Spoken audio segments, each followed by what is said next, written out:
Hello, people. It's another Ball of a Passion live stream, but today it's after a win. I mean, we haven't seen that in a while, so it's me and Nick today. George is unavailable. I think he's at work, and I think CK is at work as well. So it's going to be me and Nick today. How you doing, Nick? Hey everyone, I'm good. It's nice. It's been a while since I've been here, and it's also good that it's after a win. Haven't been super motivated to break down the last 3 games. To be honest, 100%. Tonight is fine. To be honest, I think I always come after a win. So yeah. Yeah, I mean, I'm a bit of a coward. Get straight into it. Yeah, there's a lot. There's a lot to break down today. I mean, I remember I was doing my rewatch earlier today, and legit, it took me about 2.5 hours. Usually takes me about just under 2 hours because I stop and I take screenshots and do all sorts of things. But this one, there were so many incidents, so many things going on. It took me so long to get through. But yeah, let's get into it. So starting lineups, I think we were all pleasantly surprised to see a double pivot back. I mean, what did you make of it? Yeah. It made sense to me the moment I saw it. It was like I thought it was good. I assumed that it was going to be, even though it looked like a 4-2-3-1 on paper, I assumed that it was mostly going to be. We were happy about it because, it's Chelsea side that beat.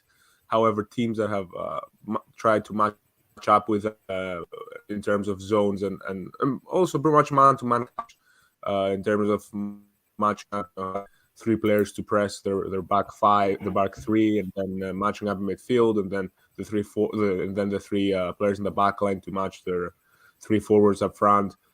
It made sense, a lot of sense. Obviously, Nketiah deservedly starting. He had a good game against Southampton, and obviously, like I said, really did nothing. Yeah, obviously, like I said, did nothing to gain his place back in the team. So yeah, I was happy with that. I was happy that Tavares that Arteta persisted with Tavares, even though he's been very shaky ever since he came back to the team. And and obviously, holding over Cedric was a big call.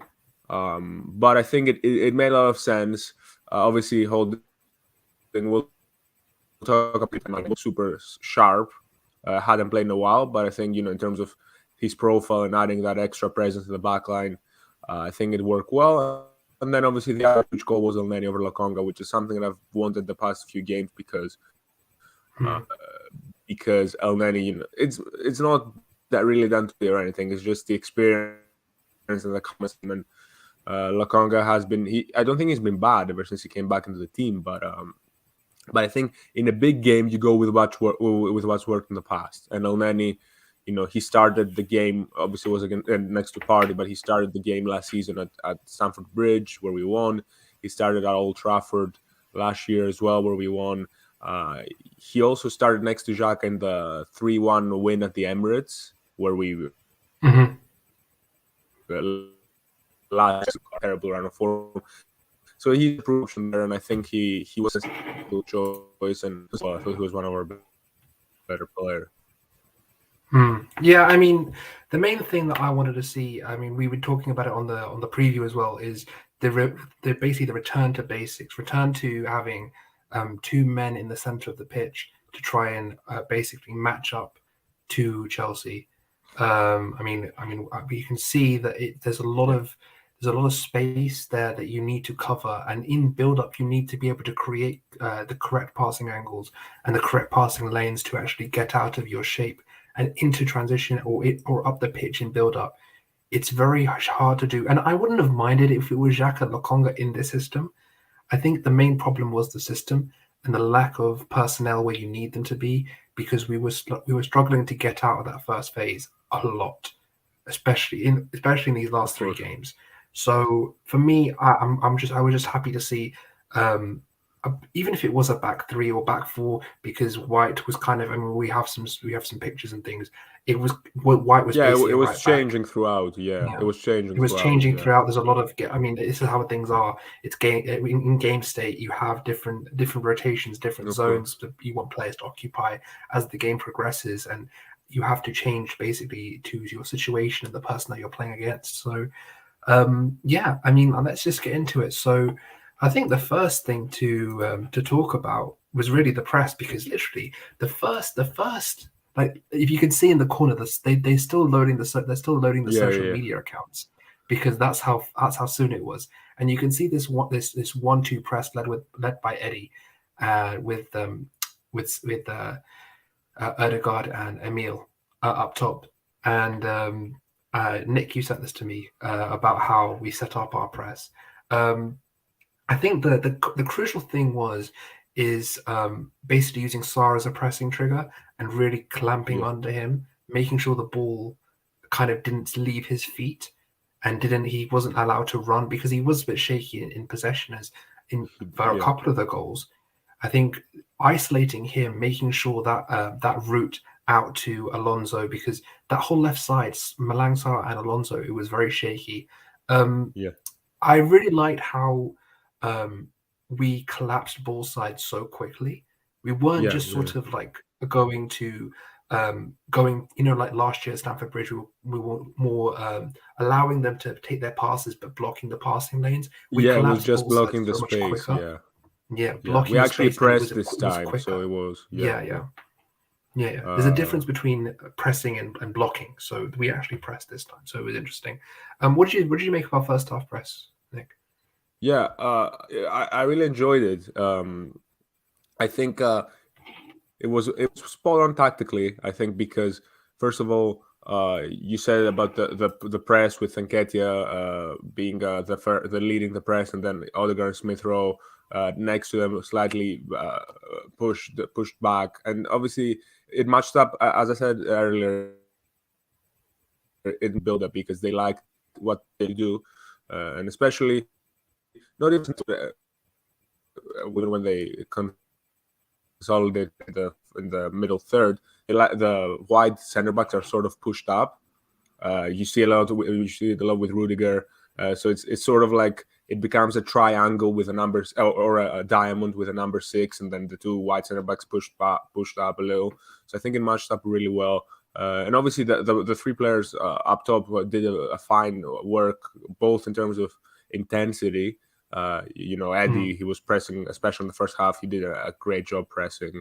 Obviously, got the goal of just chasing a loose ball. As I said, both intensity and intelligence of knowing when to step up, when to drop back, when to all that. I think it was good. And then I think the main thing here was how we matched up with their wing backs, because obviously the one Mm, criticism we had of Mikel in the return game against Chelsea was obviously Reece James. I think both of the goals, Reece James had the assist in the first one, scored the second.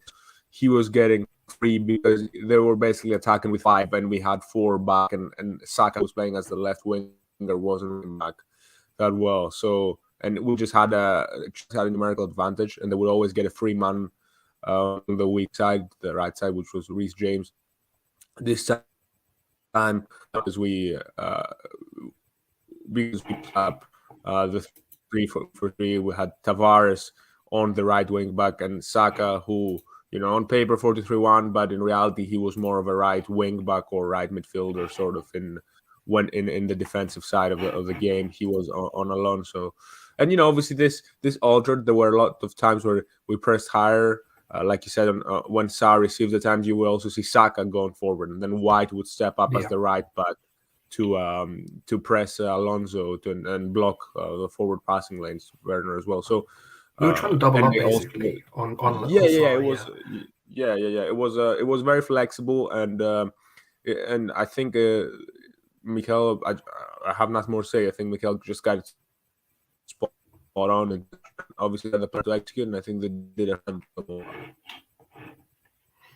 yeah. So I just think that with how we pressed, it was interesting to see, because when you have that ability to have more men in the middle of the park, you have the flexibility to really push on a bit more, because you're not worried about what's going on behind you if you get past in transition. And this is my issue which Nick won't like with the current 4-3-3 that we deploy, is because Xhaka doesn't have the physical capability to run back and transition like that. In that's how we've got caught out so many times, and his physical capabilities has let us down. It's not on him, but he's not the correct profile for that system. He's not a Gundogan. He's not someone that you can rely in both boxes. I don't see that as his role. He's very much he's someone that can progress the ball, be screening in front of the back line in sustained pressure situations. So basically, in the first half of the opposition half, so you can just stick him there, and he can win second balls and dictate play, etc. So the main thing I wanted to start with, because I think that there's going to be a conversation about it, is the corner. I think they had a corner straight out, and they had a couple of corners, and this one particularly, if you have a look, there's a lot of they tried to basically gang up on Ramsdale and try to flood the far post where we had meant near post, and this was very early on, about 5 minutes in, and you can see how Ramsdale is struggling, but he gets there, and the actual corner was, I think, from Mount, was actually on target as well. So, I mean, we still haven't conceded from a corner in the Premier League this season. So that's good to hear. But what do you make of the pressure they were putting on Aaron, and how we dealt with it? Yeah, I mean, Aaron, he's come under some criticism recently because he hasn't been as great as he was in his first few months, and I don't think he's become worse. It's just a matter of confidence, and when a keeper is not confident, teams are wise to put pressure on him, whether it is on the ball, whether it is to test him from long range, which is sort of what happened with Werner's goal, even though it was a deflection and everything. And then he's been a little shaky recently in terms of dealing with corners. Has been more trying to punch it rather than catch it, which has been putting our defensive ability in set pieces under. But yeah, I think to be honest, in terms of line, I don't think this is I don't think we should be worried. He always goes through these rough patches in his career. He has gone through some rough patches, and I think it's going to be fine. Obviously in the first half there were these struggles with the corners and everything, but I think we tightened up in all areas. As after basically, I think, goal of the game. After that, which we had already conceded 2, but after that we tightened up. As it is, we weren't going to concede 6. Yeah, so we tightened up, and I think it was much better. So basically, the next thing I'm going to talk about is there's two main players I think haven't really been talked about, but are really crucial in this game, and that's Elneny and Gabriel. And the main thing I want to talk about is Elneny's ability to drop into that back line, his ability to really to sense when to go back. It allows Gabriel to have moments further up the pitch, and this is the first thing we saw from him. So the first thing, Xhaka regains the ball and looks up, and for some reason Gabriel is up there in one of the lanes. Yeah, one of the 5 lanes, because it was a set piece. Yeah, I mean, you can it was see a set holding piece. on the other Yeah, side. so basically, you can see holding on the it was right the other, side as well. Yeah, exactly. So, but this is my point, is that he has the ability. We are allowing our centre backs to, even though if it was a set piece, it allows for more people to be up pitch, because we have more people able to screen. White, if you can see on near side, and Jack on the far side with the ball, and Gabriel actually gets on the ball and cuts it back here. Mendy makes the save, and it goes to nothing.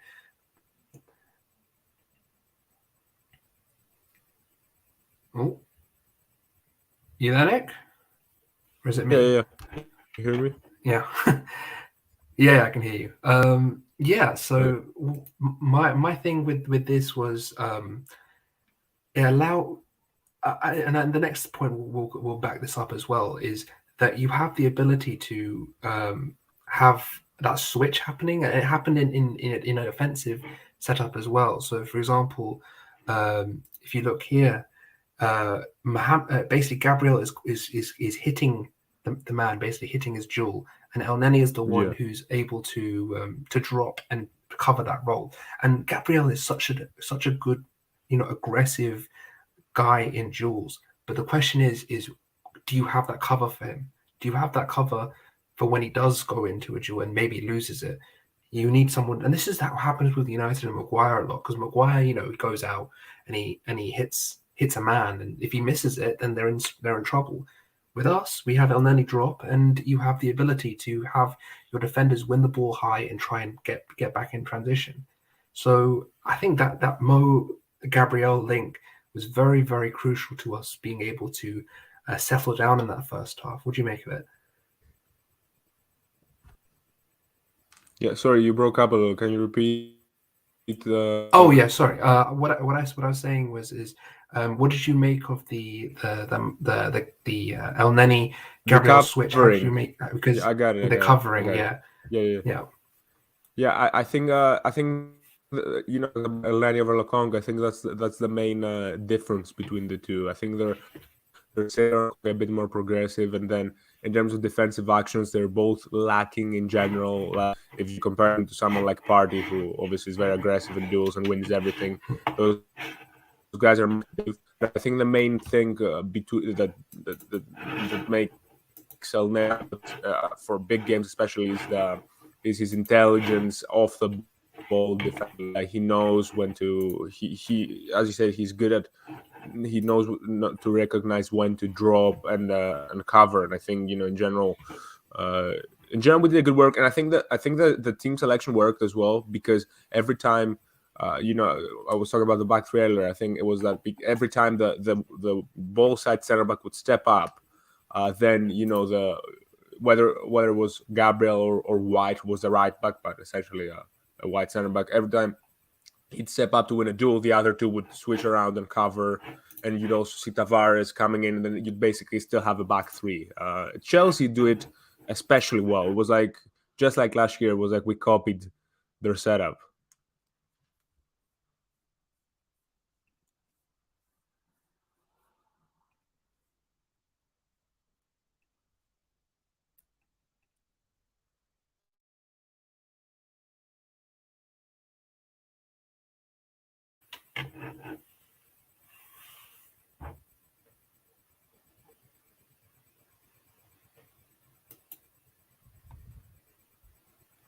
You there? Yeah. I don't know what's going on with me, Yeah. but yeah. Yeah. I You think that cut was out me about actually. Yeah. Is that me? Okay, so I think that was what I me. Yeah. was But go on. yeah. So what I was trying to tell you was how we managed to settle down in that first half, because it was a very manic first half. A lot Yeah. of lost possession, a lot of mistakes, and watching it back, it wasn't as, I think, it was a lot of adrenaline in that game. I think we were also nervous in that game. It wasn't as bad, I think, watching back, how it got made out to be, because I think everyone was just so on edge and a lot of mistakes Yeah. technically from both teams in that first half.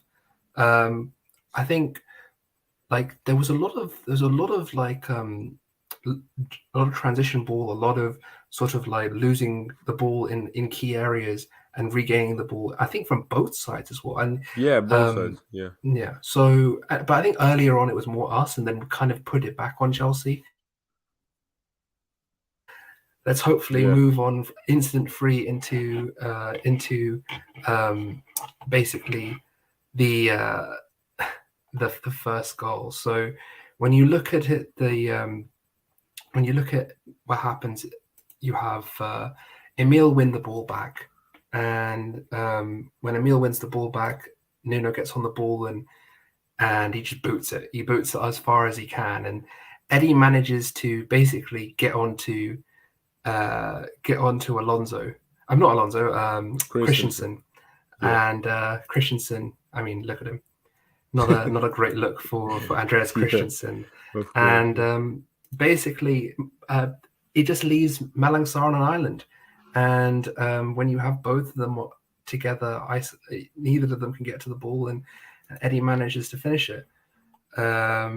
So yeah, I mean, I think a lot of it being made of this Christensen goal, because I mean the Christensen mistake to leading to the goal, because of how he left Mendy short. But the fact is he's looking over his shoulder.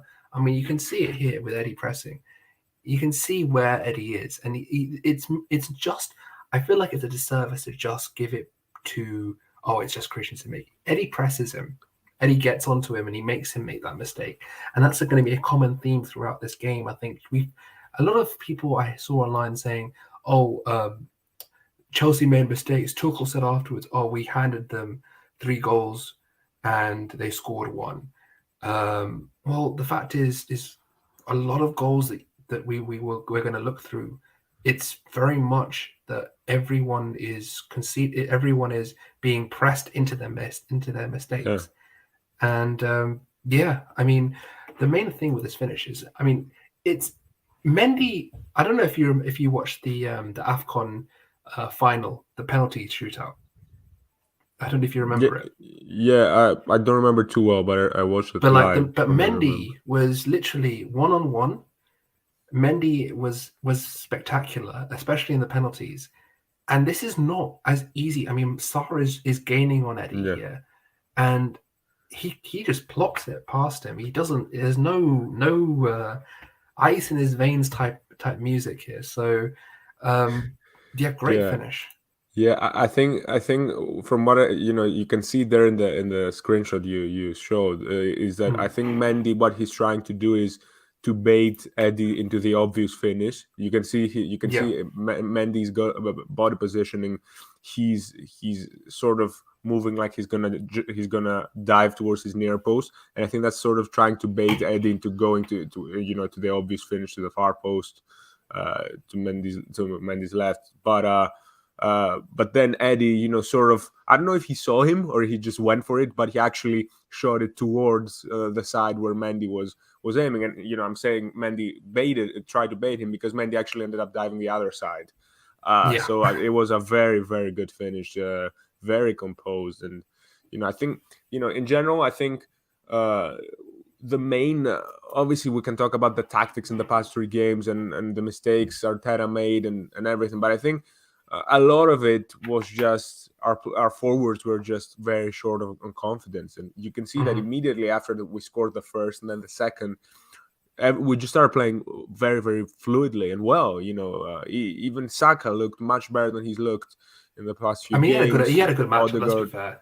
Yeah, of course, it was great. But like that's what I'm trying to say. After we saw 1 goal go in, it was like everything started flowing better, and then the second one came quickly, and then we looked like scoring every single time we were in Chelsea's half. Yeah, I mean, obviously that goes a lot with the fact that it was a transition-based game, so obviously we were more dangerous the few times I got into their half, or not the few times, but especially in the second half, we were super dangerous transition. But I think it was a lot more fluid as well, and obviously I don't know if you want to get into this now, but it has to do a lot with the way we set up on the ball. Yeah, I mean the way. I mean, we might as well get into it, because the way we did set up on the ball was my hope is that White would come central at times, and he'd be the one running the progression. I didn't want holding, jaunting out into space, but we let Xhaka on the ball. We let Elneny have the ball. We trusted our midfield with the ball, and Odegaard actually came up for space, especially in that second half, which we'll get into. But he was popping up for space. I mean, we'll show there's a chance at the end of the half with Eddie we're going to get into, but I mean, it's not all great. I mean, we did concede 5 minutes after, and again another defensive mistake. Well, not defensive mistake. It was just sort of lack of awareness. Yeah, it was a giveaway. Yeah. I think Eddie who gave away the ball. Yeah, Eddie was it was Eddie and Xhaka who was with it, and Ruben comes, and the issue I have with this is if you look past Xhaka here, you've got basically 2 Chelsea guys in just space, and there's a lot of there's people crowding, and I think people assume. I think we were getting a bit confident, and you can see Mo here trying to make that run up the pitch, and I just think that with the amount of players that Chelsea had there, I would have liked him to stay back. I mean, he had a great game, and I'm not going to hold it against him. But if you move Mo maybe 5 yards back here, Mount doesn't. I mean, not Mount. Werner doesn't have the space to turn into and make get this strike off. Yeah, Um, yeah. Odegaard was also, if you go back to the previous yeah, screenshot, he was you can see him right next to the ref there, and I yeah, think it was, I'm not sure what he was doing there, but the space Elneny tried to run into is usually the space Odegaard receives when we're building of up, course, yeah, yeah, So 100%. maybe he tried to cover for that, and obviously was the wrong decision at the time. It was not really his fault, but as you said, he could have been a little proactive, especially considering we had just scored, and scoring in an away game against one of the best teams in the world. You have to try and keep the lead for at least 5 minutes, which we failed to Yeah, do so twice. So yeah. twice, yeah. I don't know about you, but my heart was racing during that first half. I Yeah, mean, it was going bonkers. I actually missed the first 30 minutes, Oh yeah, yeah, you're that's which right. was I like mean, most of the action. Yeah, yeah, I was still in France, and I was trying to find a bar to watch the game or a pub, and then actually Marseille, the local team there, was playing, so every single place was showing Marseille. So I ran back to my hotel, and I managed to get on the stream, but I missed the first four goals of the game, but it was still pretty yeah, crazy. I actually put it on the. I had, if you go into the Arsenal website, there's always like a broadcast, an audio stream of the game. mm, So I was listening to that from my earphones all the way, and I just couldn't believe what was happening with all the goals. Yeah.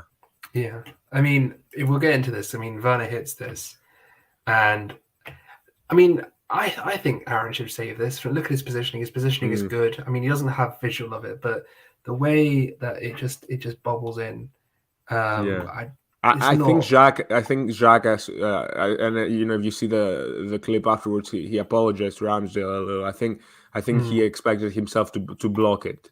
Jacques is yeah, incredible, as we've seen at blocking shots, and I think he positioned himself well. But I guess he was like a millisecond too late in terms of stepping up on Werner, yeah.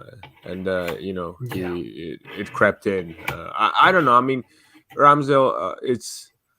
I don't think it's like an egregious goal No, conceded. no, no, no.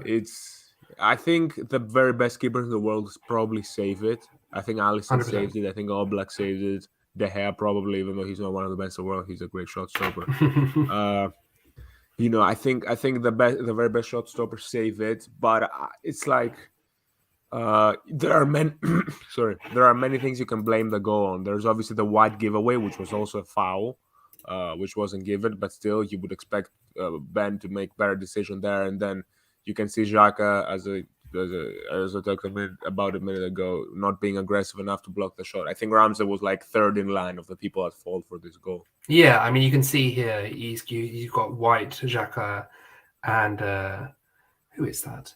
That's Holding in Holding, front yeah, of him, yeah, in yeah, front of him. So there's a lot of people in front of him for that goal. I mean, I'm not here for. I think Ramsdale obviously has been a great signing for us. I think that I think since that hip injury, I think he's just not yeah. lost a bit of confidence, and he'll get it back. He's just like going through a spell at the moment, and it's not something where I'm worried. I would like him obviously to pick it up and go back to being the Leicester away Ramsdale. I Yeah. mean, that would be lovely, but Yeah.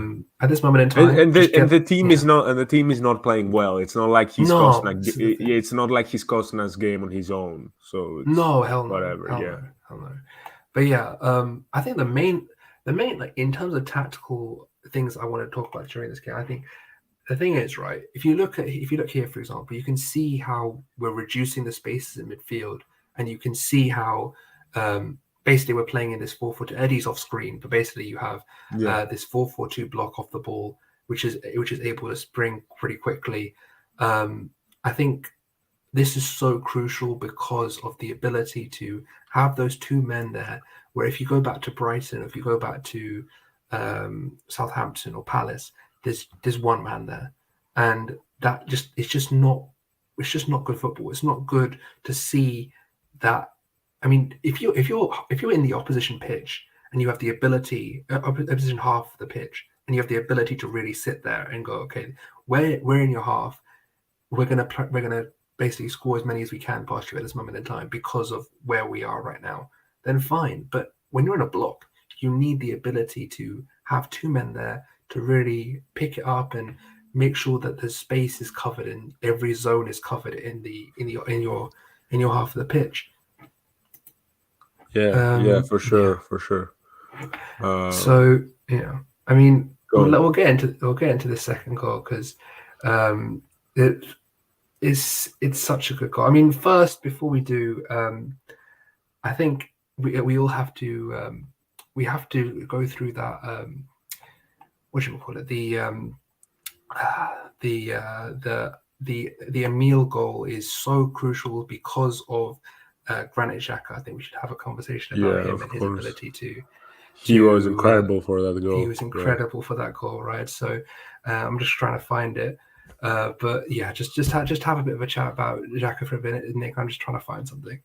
There Yeah, it I is. mean, he's that sort of player that he always steps it up for the big games, and he consistently delivers against obviously against Kante. He has had the better of him throughout. I mean, obviously that's a bit reductive, and it's a bit of a narrative. Of course, a midfield play is not 1v1. It's not like a boxing fight, but Xhaka, I just want to say before we get into the deep Mm, stuff is he's just such a good player, so reliable for us, and games like this is that because for the most part this year I've been kind of resigned to the fact that we're losing him, but and we're sort of upgrading, but mm. like watching these games is like this is not going to be easy to replace. I mean, not No, easy at all.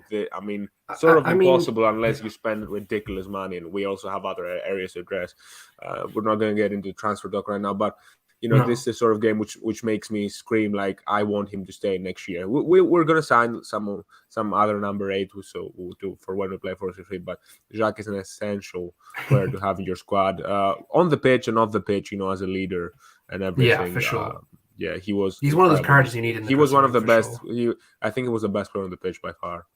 Yeah, I mean, if you just look at where we were, I mean, Werner gets crowded out here, but it gets kind of dodgy for a second until Granit just picks it up, goes past Lukaku, and then just does this, and then sets Ødegaard on his way, and then from Ødegaard, from this position, right, and you're thinking, okay, so how many men are behind the ball here? I mean, you've taken out what 6 players out of the pitch, and you've Yeah, got Eddie basically dragging his runner and creating space for Ødegaard here, allowing for Saka. And this is a major thing I want to talk about with you, Nick, is Emile's third man runs.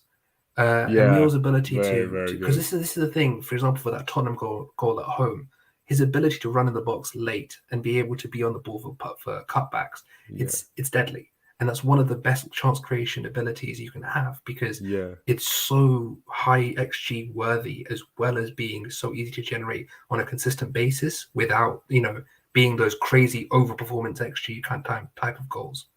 Yeah, it's crucial because obviously with Pep and with Klopp, everyone is obsessed with like from their influence. Everyone is obsessed with like crowding the box every single time. Everyone attacking the box, Mm. not everyone. The forwards attacking the box and to attack the cutback, but a lot of the times, it's crucial. It's so good to have someone who's gonna make that late run because when you crowd the box, most of the time the opponent is going to crowd it as well, and like if it's going to be too much tougher to score. So Emile is not dragging a man with him.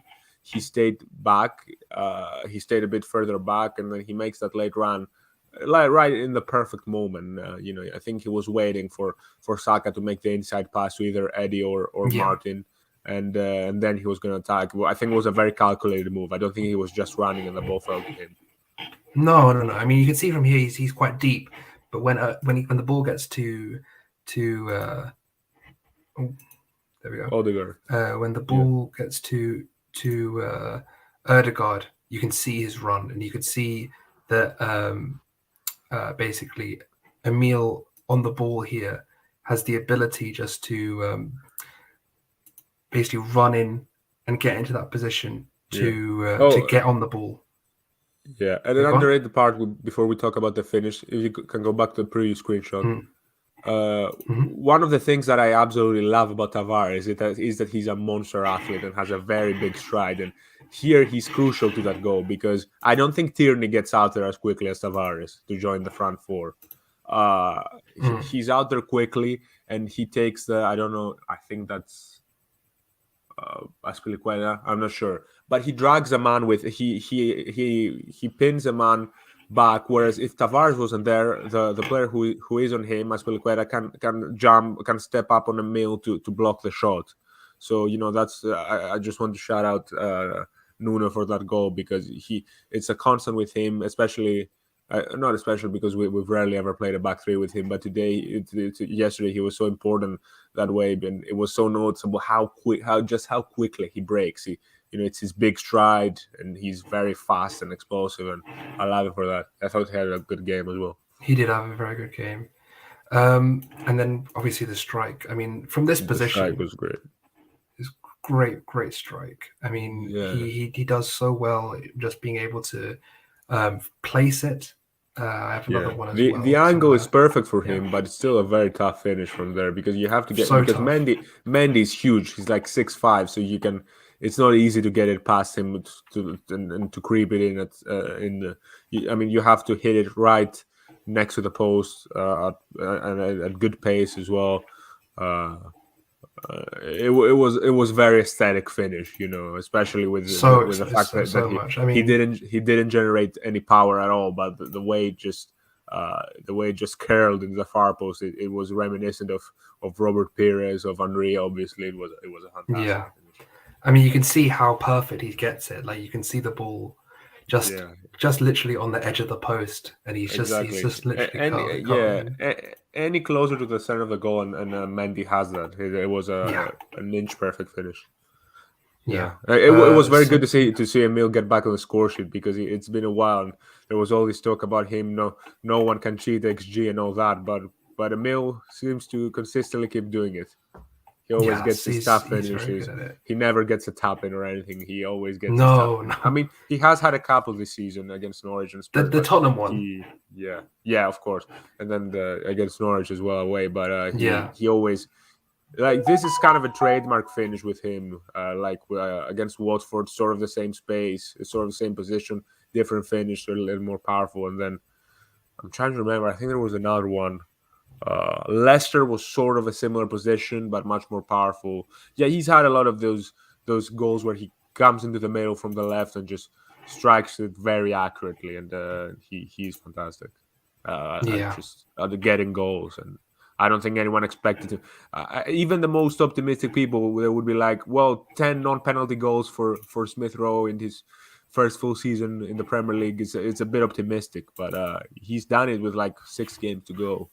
Or 7. I mean, both of them have, and hopefully, but with Saka, with Saka, I expected it, to be honest, because he's so far, he's so much more advanced than anyone in his age range, especially in our team.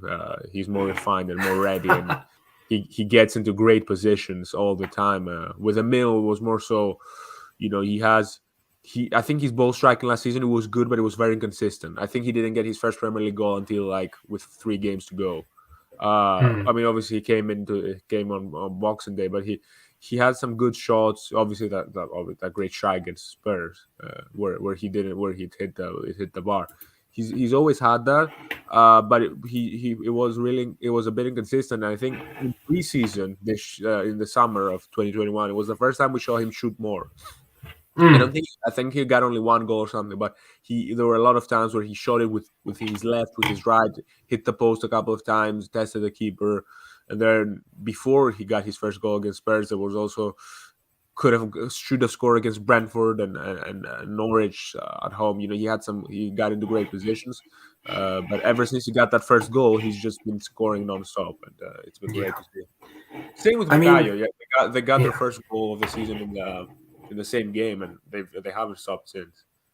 No, they have not. I mean, the one thing before we get into the second goal, the one thing I want to discuss with you is that period between, I would say, I mean, even we'll come back to the goal, but that period between our second goal, their second goal, and then towards half time, there was this sort of in real time, it felt very manic.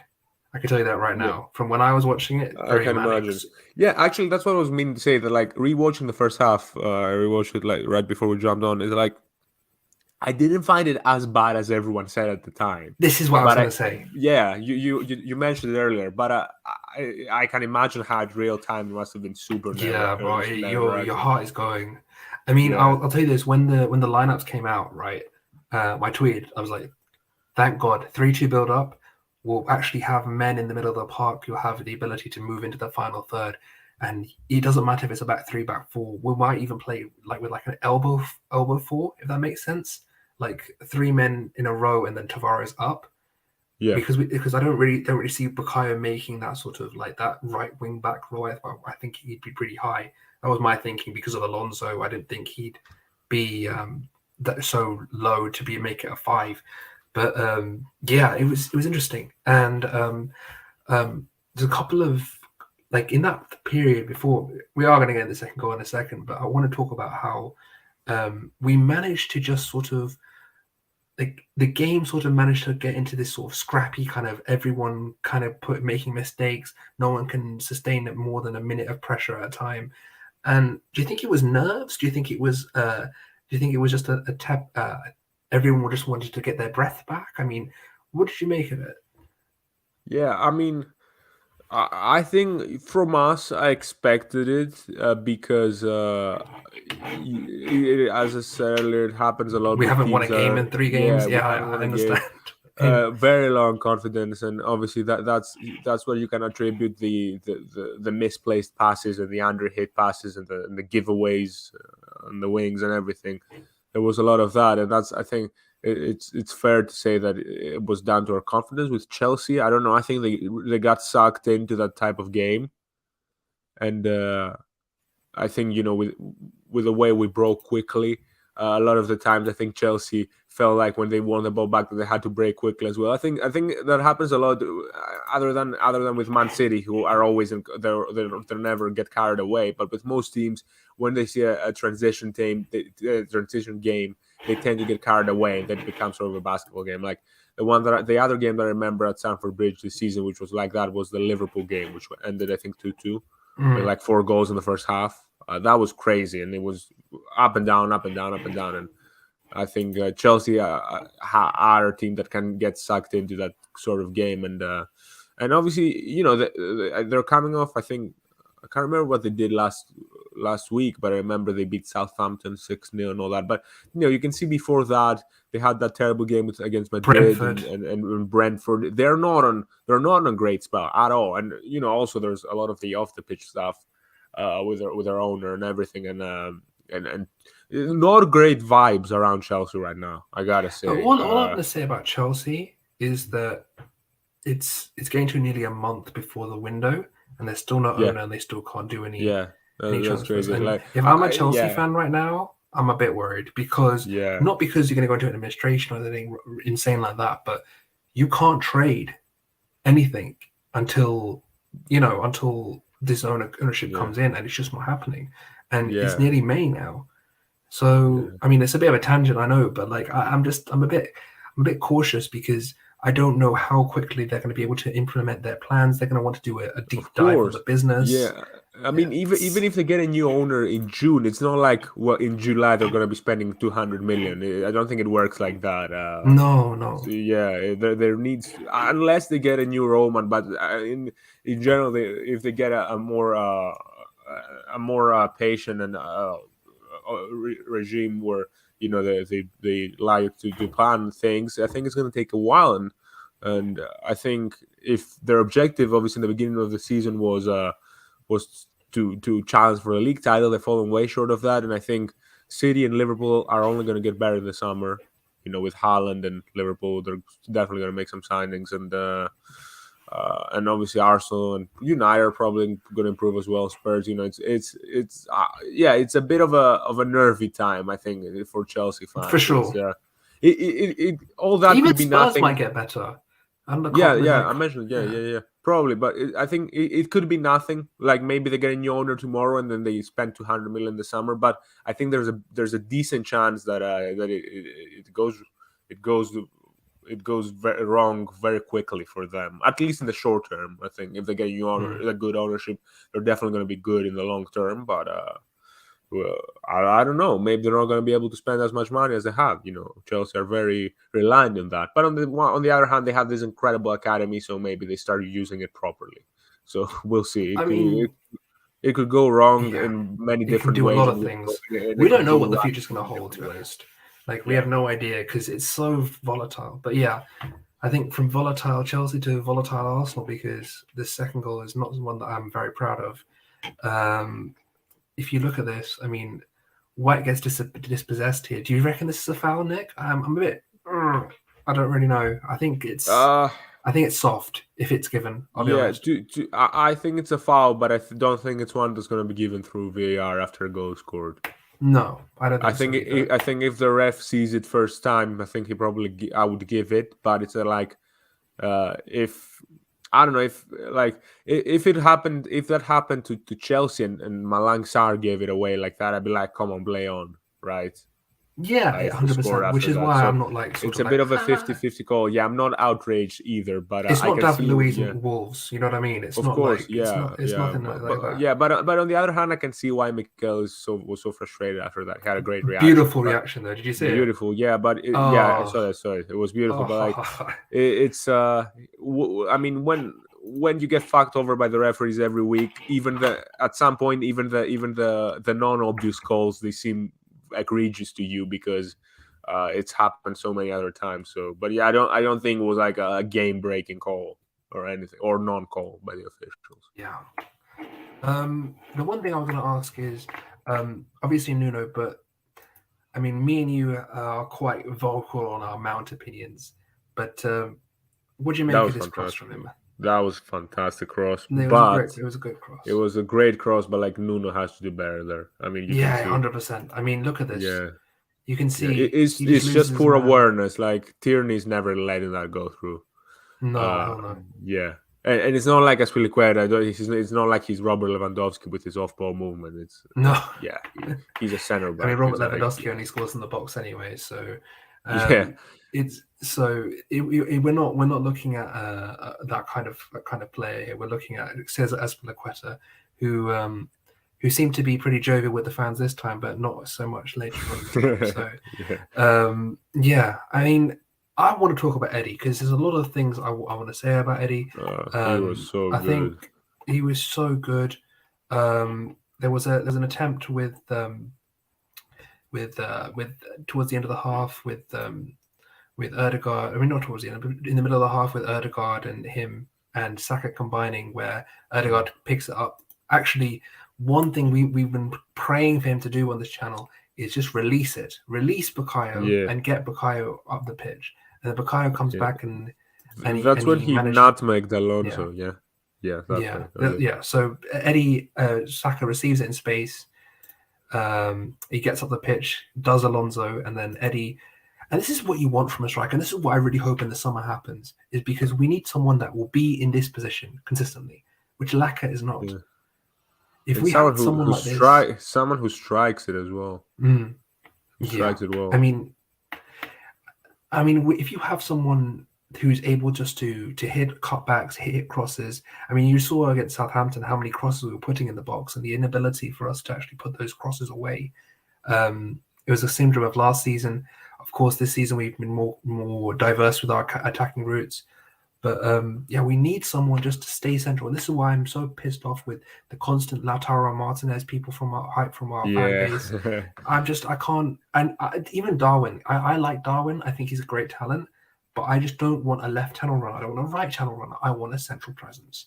I want someone in the box. I want someone to put away high XG chances created by either our wingers or someone who will drop back, link play, and then run into the box to finish chances. That's what I want. It's not that. And I'm pretty sure Mikel would want something like that as well. And Yeah. me and you, I think we're pretty similar with our love for even Tony in that position. But this is a conversation for another time. But yeah, this is this is what we're missing in this team at this moment. Someone who will run into the box, and fair play to Eddie because he did it. It's his big strength in general. Yeah. His movement in the box. He's a perfect box striker. Like, I think it's gonna sound funny, but I think he's a guy that if you put him up front for Man City, he bags a lot of goals. He's that kind of player. 100%. A fox in the box, as they like to say. I feel like he could have been like, he could be like that. If we had used him right, he might have been our like a Jesus player. We can play. Yeah.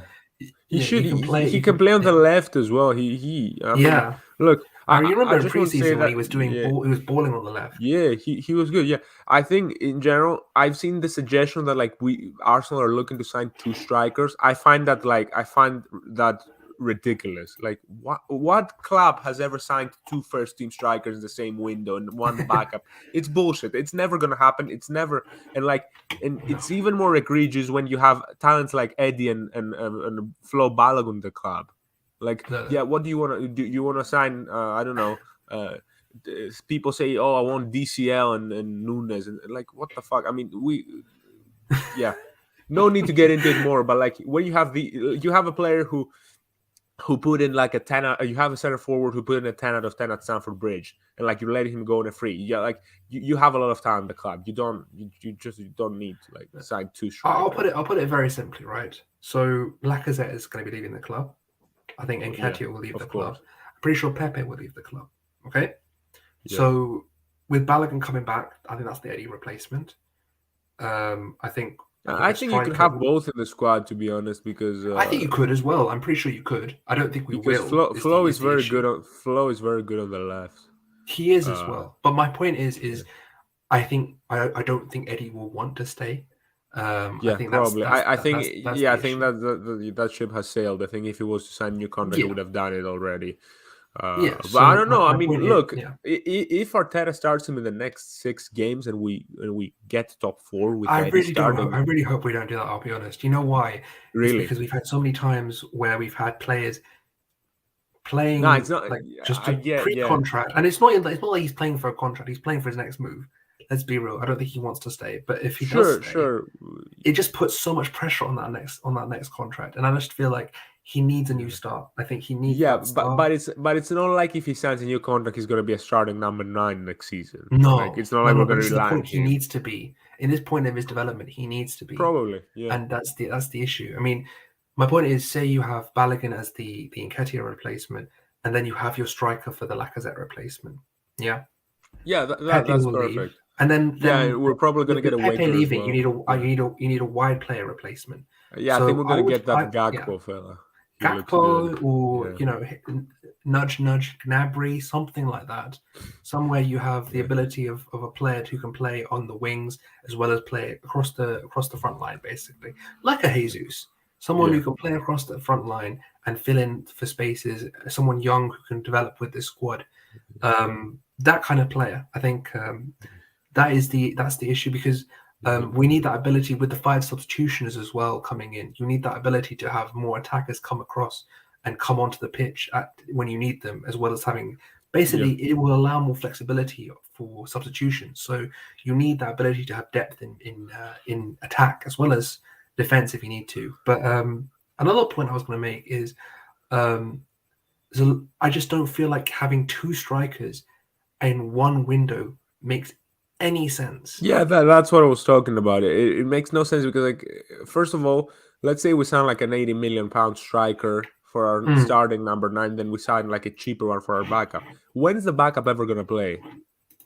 Like, you're not gonna sign someone who's not gonna play, or like who's gonna start 5 games. That's like that's a thing for the academy. Like, there's not a single club that has like 2 pure number 9. Like, Spurs don't.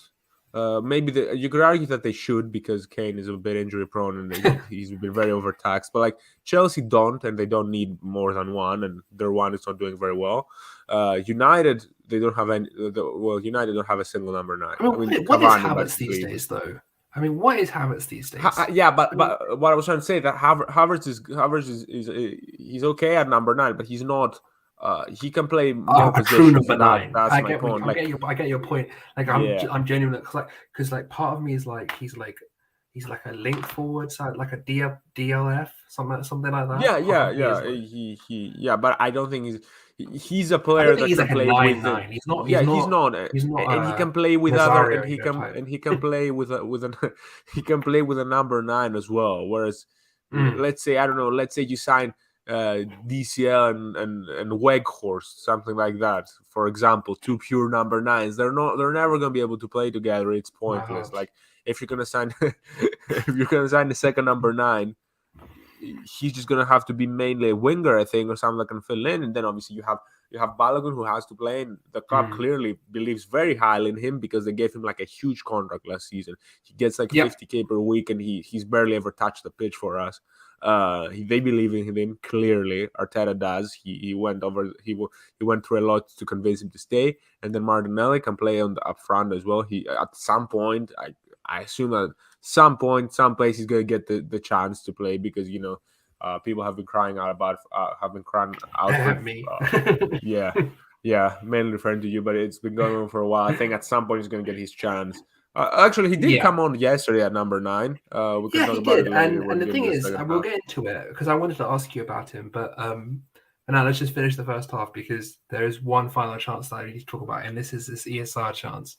And brilliant. I mean, come on, that was I don't know. It was like Eden Hazard or Messi. I don't know. It was incredible the way he skipped past 3 people in the tight space.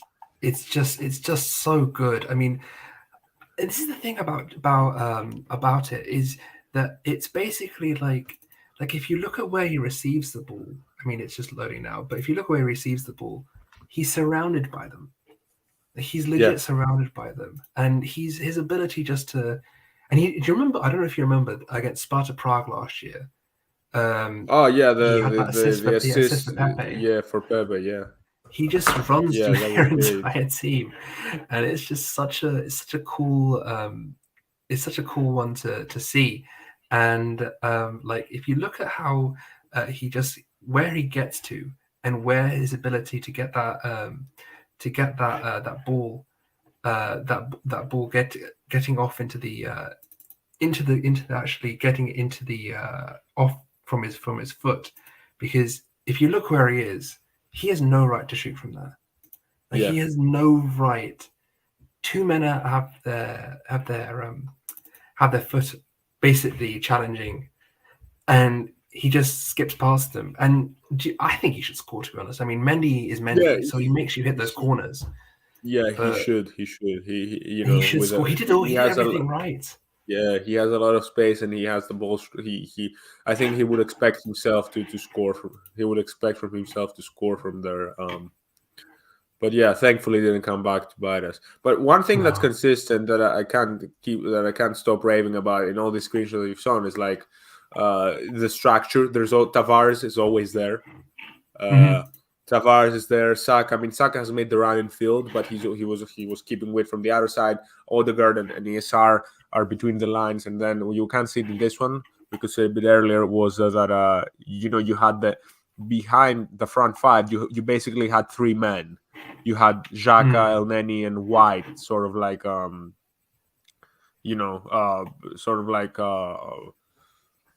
inverted fullbacks in a way, next to the number 6. Obviously, it wasn't like that, and you had 2 more center backs behind them. But it was a perfect 2-3-5. Is what I'm trying to say. When we got into the final third, 3-5 to start, and then when you got into the final third, White would push up, and it was a really, really. I mean, you can see him in the corner of the picture here. If you go back, I think, to the previous screenshot, or so I can illustrate what I was trying to say. This one or this one? Yeah, this one. You can see White, Elneny, and Xhaka in basically the same line, protecting behind the front 5. It gave them a really good platform to succeed. And then obviously you have a Gabriel and fighting with Lukaku up top. So it was just a great structure overall. I think, I've been meaning to talk about it, the front 5. I've alluded to it a few times, but I think Arteta just got it so spot on in terms of the attack. I think it might be a bit too much, but I think it's like probably the most balanced attack I've seen us play under him. Not just the personnel, but also the way they played. The rotations, Two men always the way they yeah. occupied their zones. Yeah, Yeah, you always have someone for the width because, for example, with Martinelli, even though I love him on the left, the thing is that because he's right-footed and likes to get into the box, he won't always retain width. And Saka also wants to come inside. So, but when you have a wing back or a left back on the left side who's left-footed, it creates a good balance. And then Eddie obviously in the box instead of like on the halfway line, huffing and puffing like I said. It was, I mean, you can see. I mean, I it think I was want good. to show it quite well. Is Yeah, if you look the here, spacing is perfect. Yeah, the spacing is perfect. And you can see Emil's third man making that third man run into the box. I mean, you can see here he collapsed into the box so well, and the ability just to, because this is for the Eddie chance, is just basically a different angle of it. The Eddie when he just passes the post. yeah. You can see how and Nuno is always attacking the back post. That's what I love about yeah. him. I think at some point, has he scored, or I think he hit the post in a cup game from that position. Cup game post. I think it was. Well, Yeah, I I think can't there was remember. one in the first half of the season. Was it Leeds? I don't know, Leeds or Wimbledon or somewhere or like the this. Wimbledon. Yeah, it was Wimbledon. Yeah, I think at some point I wouldn't be surprised if in one of the next few games or maybe next season we see Tavares score a couple of goals from with headers at the back post because he's good in the air and he loves getting himself into these positions. I remember against Watford in the home game in the league, he had a few chances to score from in the air from crosses, from Saka's crosses or Tomiyasu, and yeah. By the way, love that Tomiyasu. I mean, I hope he's going to be back. He has to be. United I'm sorry. If he's not, then we're calling fucking gambling 3 months. whatever. 3 months, bro. 3 months. That's crazy. No, but he's got to be back. I think they've rested Sancho for us, and I think we've rested Tomiyasu for him. Probably. Because honestly, at this point, I very much doubt it's like an injury issue. It's more like a fitness issue and not wanting to like stick him in the cauldron at this point. I mean, yeah, like we did against Liverpool. But to be fair, he just came back to full training, I think. So I'm pretty sure. I would be shocked. I would be shocked if he wasn't in the team for it. I would be shocked. Like this is the one time where I'm like genuinely like, okay, he's in training. I see him. He's alive. Yeah. Like he's not an imagination. We're not dreaming. He's actually there. It's just I've said it so many times on Twitter, like, oh yeah, it's obvious Tomiyasu is coming back this game. I've said so, like it's got to be. I'm sorry, but there's nothing left anymore. Yeah, I said it after AFCON, and he was on the bench for one game in Brentford. Didn't come on, and he got re-injured then, and then after I was like, Liverpool, he's coming back, and Villa, he's coming back, and he never came back. It's been like 5 games ever since, and we still haven't seen him. But apparently, he's not been pictured in full training. So hopefully, if he's not, what's the game after United? Oh, it's West Ham. Yeah. So West Ham, hopefully he's back for either one of those. I mean, that's games. A week away. It's not like we have it midweek. So yeah. And they'll I'm just I'm Cedric has been good, but I'm tired of him, to be honest. He just has very severe I'm tired of it as well. Yeah, and Holding, he's never been technically good enough to start for us, especially in the top 4 race. And now he's just not sharp enough. He hasn't played in months, and you can see it. You can see it in his play. But as the game wore on, he got better. Of course. I mean, because he got used to it, and obviously I think it was his first minutes on the pitch since the Burnley game in late January. That's correct. Yeah. Or like, I mean, he has probably come on late to close out some games. But you mean significant minutes? Play at least a full half. He hasn't played at least a full half since then, and it's like he obviously he became better, but still you can see how even when he's super fit, he's shaky with his passing and everything. So I don't think United are gonna press us, but I would rather have White at the back with 100%. I mean, going into the second, because when did you get in? Did you get in for the 4th goal, or was it the 3rd? No, I didn't. It was like, I think the first thing I saw was that a Emil chance. The one where we dribble past everyone. Yeah. Okay, so for me, like looking at this on rewatch, so for me, like when we started the half, you could see Elneny kind of dropping back, and we were still in kind of like the 4-4-2 block, but it was drifting more. Elneny just going back into that. No, and you can see Saka. He's Yeah. he's a wing back there. He's a wing He back, was for the exactly. most of the he was for the most of the second half. Yeah. I think in the second half it was like a clear 5-4-1. Yeah, at for all most of the times. second half it was. Yeah. I mean, there were times where we'd try to come out and it would be a 4-4-2, but most of the time it would Yeah. be this 5-4-1. And the one thing about this 5-4-1 is that it allowed basically for, if you look where Elneny is, Elneny drops in between and there's just no space for Lukaku. And when the ball does eventually come in here. And Chelsea didn't attempt to play through the middle at all because they don't really have any between the lines players other than, I guess, Mount. No.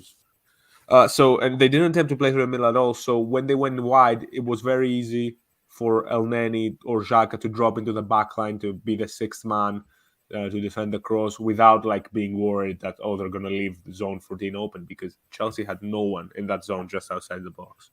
It was just Lukaku. Lukaku was trying to go in the air. Yeah, Lukaku was in the box. Then Werner was in the half space. Mount was also on the other side and drifting all around the pitch. But there was no consistent central presence in front of the defenders. Lukaku was stretching the backline, and then he came off actually. But there was no central presence. There was someone to to control it. I think that made it kind of easy for us. 100%.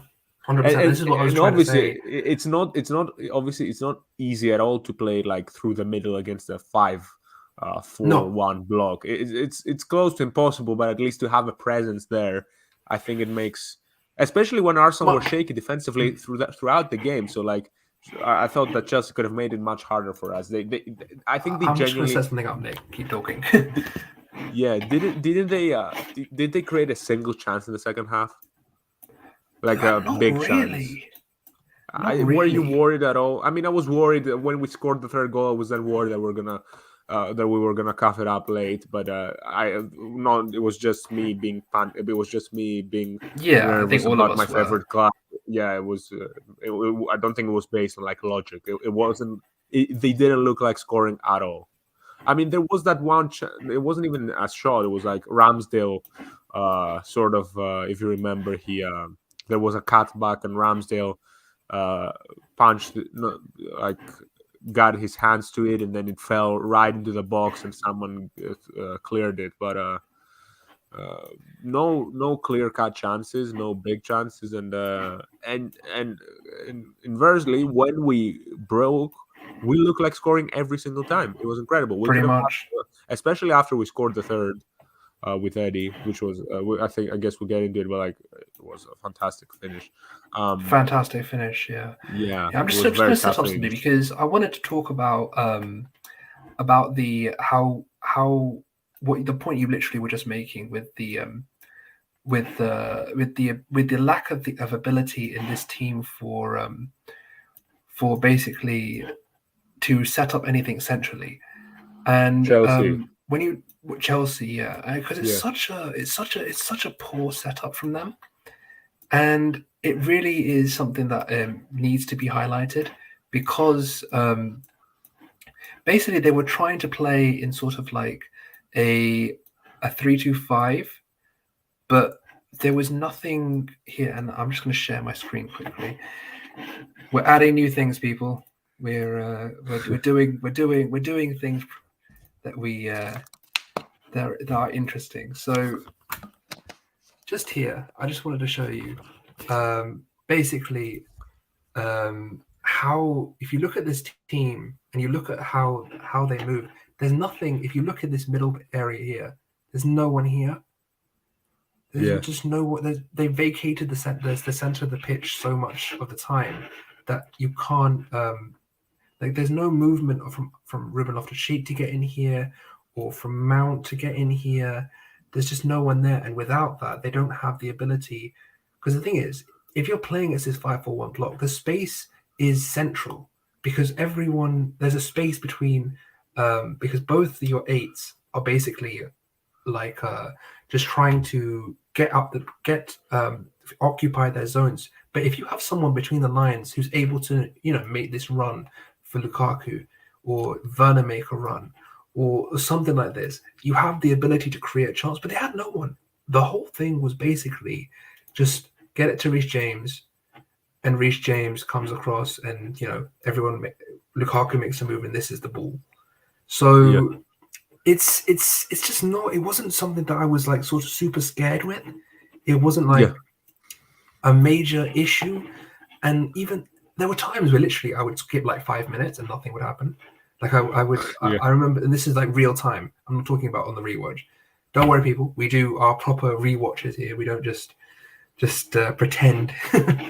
But the point I was trying to make is that when you look at how they created their chances, it was very much, it reminded of us last year, where we're very much just sort of get it to the byline, cross, get it to Tierney, cross, try and get something in the air. And when you have just circulate it all around and circulated that U-shaped passing that George likes to talk about. But when you have this, when you have 3 men in the box and you only have one central presence, it just doesn't work. And with the inability to basically just say how it is, and I see where the space is. And if I'm Mason Mount, I'm thinking, hang on a second, why am I not going central here?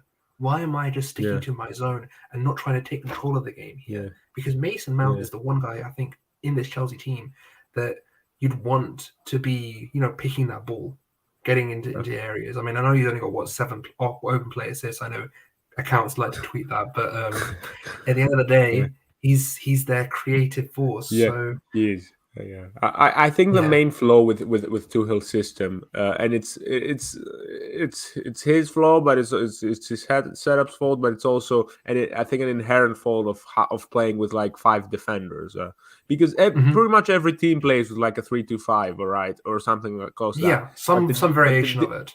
But the difference when you play Tuchel's version is that he plays 2 pure wing backs and. Obviously, they can cross the ball and they can attack the back post and all that, but they can't do it. There's no 1v1 play in this team at all. No, there's 0 1v1 play. He doesn't have an isolation player at all. He doesn't have one, but I think he could try to do some things. I think he could try to get someone like Pulisic playing off the left and attacking the wing back at an angle. Or not that he's great, or he could do Ziyech so he can shoot or cross. There is stuff that he could do. I think, but I think Callum is injury. But it's obviously. Isn't he coming back soon? I'm not sure, but he hasn't been seen for a while. But he's the obvious one there. But I didn't mention him because of his injury. But I think that Tuchel's system just doesn't generate superiorities like that. There's obviously a lot of numerical stuff, and he always tries to. The setup is good. It's just it very much relies on. It's the criticisms that Mikel got last year. It relies on robotic patterns. It does. Whereas Mikel saw that, and it wasn't just Mikel. I mean, it was also Saka becoming a killer 1v1 player out of nowhere. It was also Yasar improving. It was also Martinelli improving 1v1. But we've tried to do it, and it's worked out very well for us, especially from Saka's side. And Chelsea just do not do it at all. No, and that's why they look so one-dimensional at times. It's especially against a low block. I don't think it's easy when you have Chelsea's personnel. It's not easy to break it down. There's no 1v1 play out wide, and there's very little presence between the lines. It's just Mount. There's no one really other than Mount in that roster.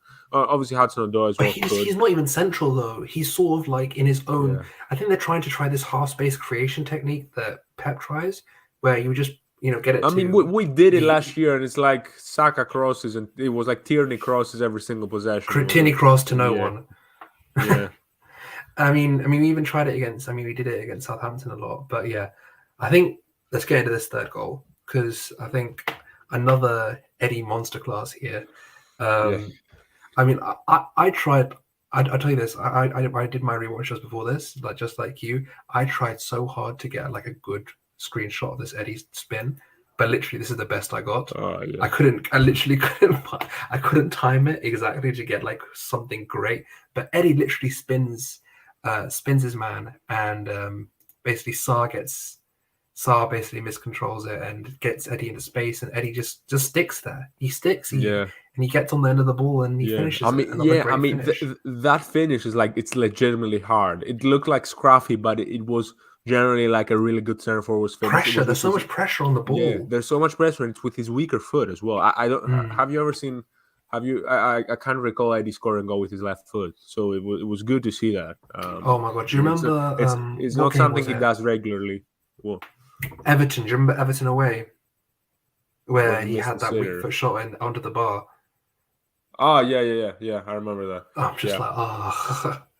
But yeah, I get what you mean. It's a great finish, and Eddie, he deserves the plaudits today. He did very well. He deserved the game like that, because he's been consistently decent for us in a way that whenever he comes into the team, he gets some goals, whatever competition you put him in.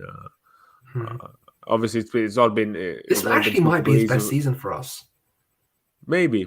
I think he had a couple of moments last season in the Prem, but he didn't have a signature game like that. And obviously he scored a lot of goals in the Europa group stage as well. It was like seven in the Carabao, if I'm not mistaken. Now 2 here. 7. So he's wow. 6 or 7 or something like this. Yeah. I mean, someone. Last year he got a lot in the Europa League group stage. Yeah. And he got Pepe definitely did as well. He definitely got 2 or 3 in the league. It was like West Ham at home and was one other game as well. Fulham at home. Yeah, of course, that game, terrible game. But yeah, he consistently he plays. He talked about it in that podcast. He appeared as well. He plays very little. Whenever he plays, it's like chasing the game for 10 minutes, or like playing like a super injured squad that has no chance. When he does, he stretches the lines. He stretches. He tries hard. He's not like he's good. He's a very technical forward, but he's not very consistent technical. But I think he's improved dramatically ever since he first came into the first team under Arteta. Dramatically, like if you remember him. He started like a couple of games in the beginning of Arteta's era against Newcastle and Everton. He scored against Everton as well from a sack cross. He was pretty bad with his back to goal and like with his first touch and everything, and his dribbling. But he's improved dramatically in that aspect, in that respect. And he's good. I need to watch the podcast. I did as well. After the Southampton game, I completely tuned out of. I was also on vacation, but I completely tuned out. I completely tuned out of football until the first time I watched or talked about or football or anything was the 40th minute of the Chelsea game, where I came back and opened it. No. You went to thingy. You went to Nice. I know you did. Oh yeah. That was fun. Yeah, I went to a Nice game, but like that was very random. It was like. It was a very random game, and it was fun. To be honest, right? Even the Southampton game, right? I was at the beach with the family, and I have certain people coming at me saying, "Oh, you're not answering. You're posting pictures of you at the beach instead of answering people at defeat." Bro, I'm at the beach. Like, what do you want me to do? Do you want me to go and bro? Do you want me to go to the stadium? What do you want me to do? I'm at the beach. They wanted you to play in the game and score. Yeah. I didn't even watch the game. I remember the Spurs game happened, and I went to check because I just thought, you know what, who knows, they might have dropped points, and everyone was going crazy because Spurs lost. Oh yeah. I was going crazy after I saw I got the notification. And then I went for lunch with my family, and I came back and everyone was going crazy. And I was like, you know what, screw it, I'm just gonna take a picture, snap, and just put it on the thing. You enjoy this meltdown. I'm going on the beach. It was a pretty funny day. It was tough. I stayed on Twitter for like an hour or so after the game, and it was carnage. Then I'm like, and then I can't even imagine. And then I closed everything and tried to enjoy my day. Obviously there was a lot of NBA. My team Philly, they've been winning everything, so it's been a good break from like. What is it? You're up 3 now, aren't you? Yeah, I mean that shot yesterday. I'm also repping Embiid, but like that. I know. I saw. It was it was a moment like yesterday for me. Last night was like one of the greatest sporting nights of my life, with Chelsea with Arsenal beating game winner Chelsea 4-2, and that game winner, like incredible. So yeah, and on Saturday it's Game 4 of the Philly series, and it's also the United game. So I hope I get a repeat of that. Two Hopefully, more wins, yeah. 2 more big wins. But yeah, Before go. we do talk about the Saka penalty, I found something that does perfectly to talk about what we were just talking about. Is this basically? I don't know if you remember, we had this kind of like pinball area, this pinball Yeah. cross thing. So thingy, Reece James picks it up and he crosses it into the. He gets to the Oh byline, he yeah, crosses yeah. it in. I talked about it earlier when I said that was basically the only chance Chelsea had in the second half. Yeah, this is the one. This is the one, Yeah. and Ramsdale spreads himself, and we get to the pinball. But this is what we're saying. We were talking about how their main chance creation comes from crosses from their wing backs. And again, if you look at this centrally right now, who is in the who's between the lines? There's literally Yeah. there's two men in the box, barely in the box, but there's no one following up. There's no one to pass and control the game. It's basically Reece James trying to create something out of nothing here, and it's just not. It's not something that I would say is very, sustainable. I hate that word because everyone misuses it. Yeah. But it's not something that I could say could on replication. You can replicate it to create multiple high XG chances consistently throughout a league season, because you're going to be depending on the aerial ability of your centre forwards. Yeah. You're depending on the aerial ability of the defenders you're playing against. I mean, it's not as good. Yeah, and it's funny because Lukaku had come off at that point, but I think that Lukaku probably scores that. Probably he gets behind the Yeah, 100%. left center back. He probably gets to the ball, and if he gets the ball, he surely converts it. So I think to me, Lukaku was horrible in the game, but I don't think it made much sense when you going for that approach. Getting balls into the box from wide areas. I don't think it makes sense to remove your number 9. No, for sure. Yeah, and I mean, we're talking about what's his face, Tomiyasu, and yeah, I don't know about what happened, or if you noticed it, but Cedric seemed like he had a point to prove when he came on. Like he was going for it. Like I remember we had I'm gonna try and find the initial the initial pass from Gabriel, because this is from Gabriel. Gabriel does a what do you call it, a half pitch cross, and Cedric gets hauled down. He gets up, and the way he skinned Malang Sarr there was so funny, man. Like how can you be a professional defender like do that? I don't know. Like I'm talking in terms of how Sarr let him go through, but that's there is a goal. I mean, you've stopped it at the perfect time. He has to make the cross. I don't know why he hesitated, and he's generally a player who's like very good with his deliveries. So I don't get why he hesitated. Getting another Martinelli goal at the bridge would have been amazing, and I'm pissed off at Cedric for not making. I'm so pissed. Yeah, I mean, I've got it here. If you give me a sec, but yeah, the whole point of this goal was, like if you well, not a goal, but the chance was this is what I'm looking for this team: cutbacks, highly able to be replicated chances that you can do on automations. You can just find your man. You can train this on the pitch consistently again and again and again, and that's something that you can very easily replicate. I've never found it. But yeah, Gabriel from here, Gabriel from deep. I mean, I want to talk about Gabriel for a second, because Gabriel got a lot of hate. Yeah, I mean, I don't even call it idiotic comments. Let's call it, from certain people, certain things on the internet, who are really going for him, and I don't really get it. I just don't understand. I think that there's a really good defender there. I think that he's someone, even if you don't want to. If you don't want to start him, he's someone definitely that can come off the bench and do a what do you call it? Do a job in have him as the Kanate. There's no reason why you can't have him as the third centre back in your, because you don't win a title with two centre backs. It just doesn't happen. Look at Liverpool last year, yeah, and that's where we want to be. And this switch, I mean, look where he has that in his locker. That's the thing. He does. I mean, he finds him Like, here. This is where he finds him.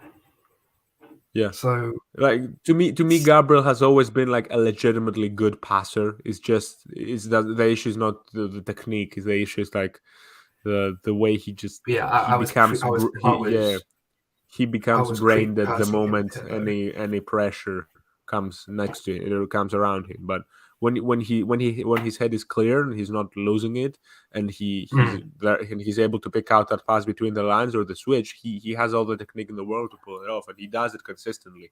But it's at the same time he's a net negative on the ball in terms of value at this point because like, he just panics so much. It's I think frustrating. But another the reason entire why team is Elneny was low so on important confidence. yesterday. Yeah, go on. Mm. Another reason why Elneny was so confident, so important yesterday, is it allowed Gabriel to step. If Gabriel can step Yeah. into midfield or into that second line and switch it, he can find him, and then this horrible pass, Yeah. and Tavares goes and takes a shot You know what? on his I weak thought foot.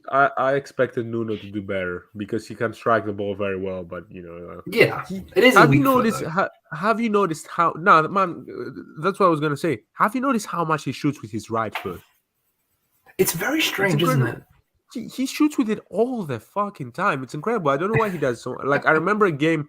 What was it? A game where I went to earlier in the season. Was it Newcastle? Like him and Tomiyasu were taking long shots with their weak foot in their first half, like so many times. It was like, why are they doing this? It's funny. And Tavares could I have don't know, just, man.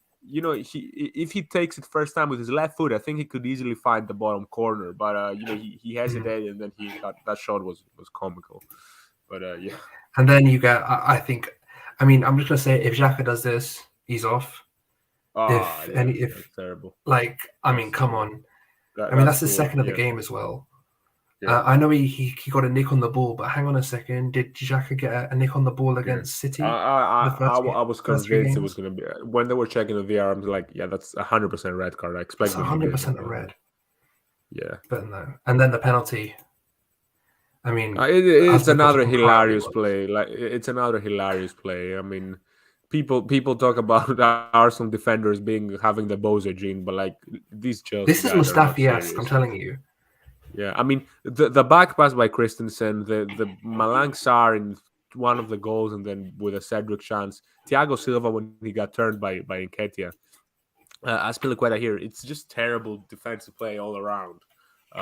Just what I'm not sure why he's holding him, and he's clearly it's a bit of a soft penalty, but I would give it every day of the week. Like you can't do that. 100%. You're pushing it. Like you're pushing your luck if you're holding someone. Not everyone's gonna give it, but you're pushing your luck. Like I'm going to say, Saka yeah. clearly has a step on him. And if the cross gets to it, he scores. I mean, the cross didn't get there, but Aspi, he saw that Saka got ahead of him, and he was in a perfect position to score, and he grabbed him. I mean, that's a penalty, and if the ball gets closer to there, it's probably a red card as well. But because the ball went backwards, it was not a clear goal scoring opportunity. But I think it was a definite penalty because some people said, even Arsenal fans said that was a bad call, but I don't agree. I think I would give it every day of the week. I'm just going to tell you one thing, right? If Xhaka versus Man City is a penalty, that's a penalty. Oh, Like Xhaka versus, like, don't you remind know me what I mean? Like that Xhaka incident, barely man. touched him, and Yeah. he's down as a penalty. This is, look at him. He's got two hands on him. He's pulling him back, and then he goes to the ref. Oh, he was pulling me. He was pulling me. He was pulling me. No, you've got both hands on him, mate. You can't Yeah. really defend that. I mean, He I lost don't his know. head, Aspie. I think at that point it was clear, and then he went over to the fans, and yeah, I don't know, Yeah. terrible performance for him. And then, I mean, then Bukayo exercising some demons against. Oh, that was I just don't. But the thing is, so I don't good, want him taking penalties, man. He poetic. puts it at the same place every time. Yeah, man. Okay, I mean it's 2 times. No, I no, no, mean, no, I no, don't no. know. He's done it before as well. He's done it before as Okay, well, and yeah, it's happened. yeah. There's a point to be made like about left-footed penalty takers, how they always put it to the same spot. I mean, I'm Some people have left-footed. I talked used to about put it. it. Yeah, Yeah, I do not I know. used to I'm go not. for it. I don't get it. I don't get it, to be honest. I think it's a very. It's not the time to discuss, but it's a very interesting discussion about left footers versus right footers and how left footers tend to be more limited in angles and be more one footed. I'm not sure why it happens, but No, I don't know either. Yeah, I mean, but you I can am see left-footed, how so many how many left footers are 2-footed. It's very rare. Like it's very Dembele, rare. I mean, I'm not. yeah, Saka is good with his right foot, but most people are Mm. very weak with their weak foot. Pepe, Messi, Di Maria, so many guys. Just drop Messi in Robin, there for good yeah, for good measure. But yeah. yeah, But obviously, I think thing is, you say he puts it in the same spot. Yes, I agree, but like obviously, I think there's probably something behind the scenes going on because like he was selected to put to shoot the fifth penalty for England. I mean, he can't be that bad. he can't be that bad. Yeah, You're the right. fact that he was selected for that, maybe everyone else pushed it out, and that's why he stepped up. But like he um he had that, and I obviously a lot of nerves. That was a terrible penalty. He missed it, and then I think last night, obviously he was very confident stepping up to take it, but I think he was fucking shaking at the time. He didn't Yeah. show it, but like No, but he was he probably grabbed it. shaking. He Yeah, grabbed that penalty. he He was like, grabbed it, and I think it was the perfect moment to hit a penalty because like it wasn't meaningless. It wasn't like we're winning West Brom 3-0 and he steps up in the 9 minutes to take it. mm-hmm. It was meaningful. It was a meaningful penalty, but at the same time, the game didn't depend on it. If he missed it, it wouldn't have Yeah, impacted us. I don't yeah. think. Who cares? So it's just basically like a win-win situation. You don't really Hmm. care. And if he misses it, he probably never takes another penalty again. I don't know, but Yeah. it's cool that he did. It's cool that he takes it. It's cool that he took it, and it was such a good moment. And so I was watching from the stream, and my hotel Wi-Fi was terrible, and sort of I was very nervous for that penalty. And then right when he steps up, I see the screen freezes for a second, and I see Mendy diving the other way, and Saka like just and Saka looking the other way, and I'm like, yeah, it's a goal. Yeah. And then I wait 2 It's a goal, seconds, that thank God. freezes, and then I celebrate. Yeah, Yeah. it was good. Yeah. I mean, if you looked at this game, because I don't know how we've done it. We've managed to get through all the screenshots. I don't know how we've managed to do that, but we've got through all of them. If there was something you would want to take from this game, like, Yeah, like, would it be Eddie? Would it be Elneny? Would it be someone else? yeah. Would there be something that you're like, so this is really I think shows who they obviously, are? obviously some players that don't play too much showed out, and that's good. But I think the main thing is right now, without Party, without Tierney, we have to stick with the shape. It's clear to me. Yeah, The 3-2. 3-2-5. Doesn't matter if it's a 3 at the back, 4 at the back. We need that Yeah, 3-2 yeah, shape. it's important. It's important, and Mm. to be honest, I don't think we're gonna stick to the shape. To be honest, I think it was I just mostly please based on don't the tell me that. game. It's just Because like I it, remember, I remember the Spurs game in the beginning of the season where we went like clear 3-2 with Partey and Xhaka between in front yeah, of the back and we've three, had, and and I then still think that was our best game. next game against Brighton, Xhaka was obviously out, but then you saw Lokonga going to the left back zone. I'm like, what is going on? Yeah, I don't I know, hope. man. And because United are a very different side to Chelsea, maybe he switches it up. I mean, obviously, it's not going to be the same formation and tactics like bar for bar, obviously, because it's a different team, different fixture, and you Mm-hmm. probably want to get under the front foot. But I don't know. To be honest, I'm very nervous for the United game. I wasn't, but then because we won this one, I'm like, now that the stakes are high again, I don't know how we're going to respond, because that was the thing with the Chelsea game. It was a massive win, but to me, it wasn't as satisfying as I thought it would be, because I don't think the stakes were so high. They were, obviously, you had to win, but I think the pressure was off. Nobody expected us to get Yeah, something out of it. So, I mean, yeah, or to win at least. Some people, it was very reasonable to see us getting a draw, but no one predicted us to win. We went with that sort of underdog energy, and it made them play more freely, and it was good. for sure. Let's see. United is like is the biggest game of the season, is because if you win We've that been game, saying it's it like for two. time. Yeah, Yeah, two game, because I mean they're out of the top 4 race. I don't care about that, but it's like if you win that game, it's 2 wins against big 6 opponents, where you traditionally sort of struggle against. I mean, to be fair, we've had great records against both United and Chelsea past few years, but 2 big wins like that, and then you have the opportunity to like close out the season with just only one big 6 game left, the big one, obviously, against Spurs. We'll see. I mean, everyone was so out of it, but then we win this game against We just Chelsea, needed and it's one. like, We needed one game yeah, just and to like get the confidence back. if we beat United and Spurs draw points, it's like it's right in our hands. And Spurs are gonna throw. No, And it Spurs doesn't. are It gonna is right in our hands. Do you Yeah, know what it is? It's not Spurs are only gonna right in our drop points hands. at Anfield. Spurs are gonna drop Mm. points at Anfield, man. So I think we We just are need them to level drop on points with points. them. Yeah, so we just need them to drop points, like someone at some place. Oh shit! I almost dropped my mobile. So at some place other than Anfield, like get a drop points against Leicester or Burnley or Brentford, and then we Brentford, don't. Leicester, I Yeah, think and then like all these games. Yeah. even if a draw, or I mean, we could even lose at the lane and get top 4.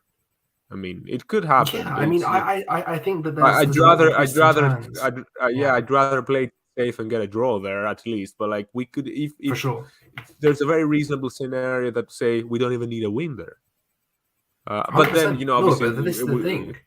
to be honest, I just didn't want to push it to the final 2 games, like Newcastle and Me Everton, neither. because there's a lot of potential to become nervy. But at this point, Especially if with we lost Newcastle. I don't trust us yeah, going to Newcastle. and They look Everton, like bro, a they're much gonna better be team. Everton are gonna be fighting for their lives, bro. They're gonna be fighting for their Yeah, lives for to sure. stay in the league. I I yeah. really didn't wanna push it to that point. I wanted us to have some breathing room, but we fucked it up, and now that's a consequence. We fucked it up, Yeah. so now we have to turn up for every single game and pretty much not lose for the rest of the season. I So mean, it yeah, will we'll see. depend. It will depend on how much wiggle room the Spurs give Yeah, us. of course. I think Yeah, but we're even on points. yeah, We've got the the same one amount thing of I feel, games played now. yeah, the one thing that I feel So positively about is Nketiah. He makes me feel very positive because I was like, I don't, I just we he didn't play very. I mean, he wasn't really impactful versus Southampton. Then Lacazette has been terrible. I'm like, I don't know what we're gonna do, honestly. But right now, at least until at least for the next game or 2, we have a reliable option of striker. Maybe he plays yeah, badly against United, and we have to think about it. But for now, at least I'm comfortable with thinking that Eddie is our first choice number 9 right now. Who would have thought it? But he to to to be fair, you gotta give it to him. He scored 2 goals. I don't think people sort of realize it because Chelsea were poor, but like, it would be funny. Someone needs to look up when's the last time we scored 4 goals in an away ground. In the big six that's a against the good big point, 6. actually. That's Especially like, against the I big would six. say I don't it's know. probably the 5-3 versus Chelsea, which was like 2012. Probably. When was I when was can't the remember. no Liverpool? No, that was at home though. No, From away home. we always concede 4 at Anfield. No, Yeah. like scoring 4 goals I mean, away I'm is talking pretty about fucking the big. yeah. And You it's our remember? first Yeah. it's our first away Big 6 game with fans win since Man City in 2015, the Cazorla game. Because last season it was without fans, the 2 wins we got. So yeah, it was a big one. I think it's a big. Obviously, it's expected that the mood is not entirely positive because of the last 3 results, but I think it's kind of been underestimated how big that performance yesterday, and not just for this season. To sort of in a historical context, we haven't scored 4 goals and won in an away ground with fans since like fucking 10 years almost now. So it's pretty impressive. Something like that. Yeah. I mean, it was a very decent performance, and I just hope we can just back it up now. Back it up. Yeah. Put this United team away and put them out Yeah, of sight. United sort of makes or breaks the season, as we said, because it's that momentum that you're going to get off the win.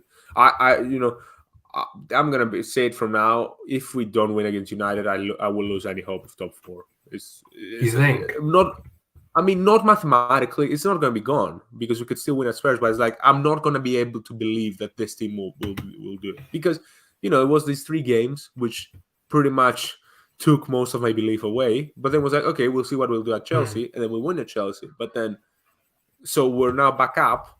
But so the pressure is back on after that Chelsea game. So, and we are at home against a team that is shocking. They just conceded 5 goals or 4 at Anfield. So it's just happened too many times. 4 Obviously, goals, it wasn't the same players that were playing, but so many times we've come up against a terrible United side and they got something out of the game. Obviously, it happened this season again.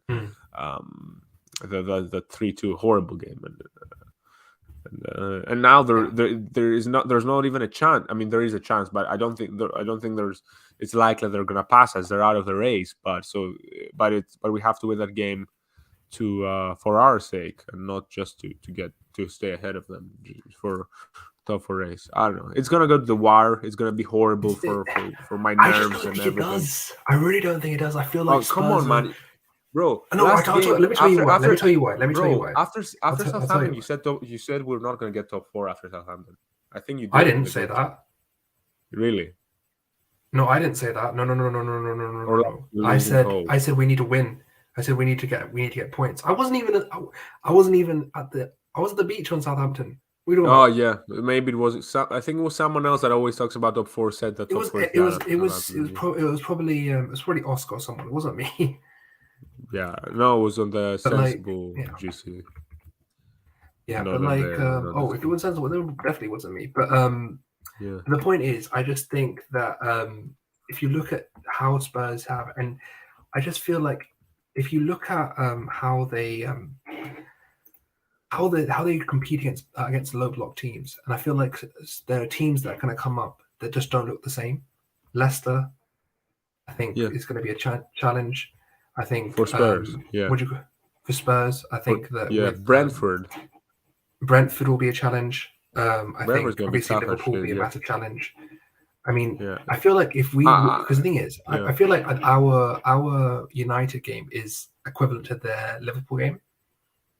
If you know what I mean. So as long as we can but it's not even remotely close in terms of how obviously not in terms of difficulty, but that's the difficult game. If you know what I mean, like that's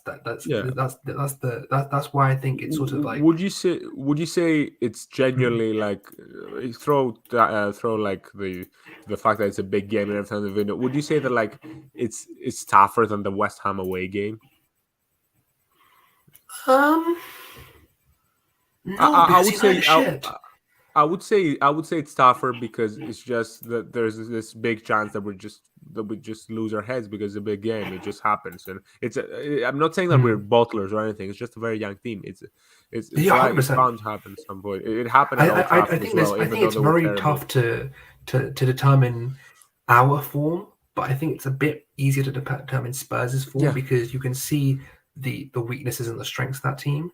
And the teams that will let them play the way they want, and the teams that won't let them play the way they want. Yeah, you get what I'm saying. Yeah, of course. And then also with West Ham, it's with West Ham is they're also playing in between Europa League. We're playing in between their Europa League semifinals. I don't think I don't think West Ham are chasing top 4 at this point. Like no. I mean, they've got one fit centre back at this point. I don't know because I think it's just Dawson because Zuma's injured. I haven't watched any football games at all this few days. They've got one centre back left, so I'm gonna have to tune back in and look at what's going on with the other teams. But I don't know. Yeah. Look, I also really wanted to go to the United game, but I was about to get a ticket, but then I realized it's at 12:30 in the morning. Yeah, like, how are you gonna make that? No, I mean I'll have to wake up at like 8. I'm not doing that. Fuck that. Yeah, and it's like £70 minimum on the ticket. It's exactly. So yeah, and it's like even though there's a chance it's a great win, right? I don't think at this point it's not like winning against Man City or something. It's like if you're there, you're like it's a very memorable game. Yeah. United at home is just a routine win. We've been doing it for so many years. Is if it like the only way it could be memorable is if like that spurs on like another like a 7-game winning run or something like this, and this is like the beginning of like this was like the performance that sets everything up.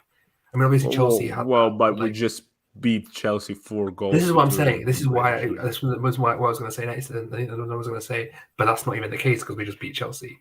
So like, there's no like, you know what I mean? It just feels like, I mean, there's not going to be any Pogba looks like. Because he went off injured. I mean, who cares about that? Yeah, like seriously, they're going to be playing like Matic. There's no, I don't know, McTominay's there. Yeah, but that's what I fucking worry about, bro. Did you see they played Telles and Dallo in the first game, and no Pogba, and no Varane, and we lost.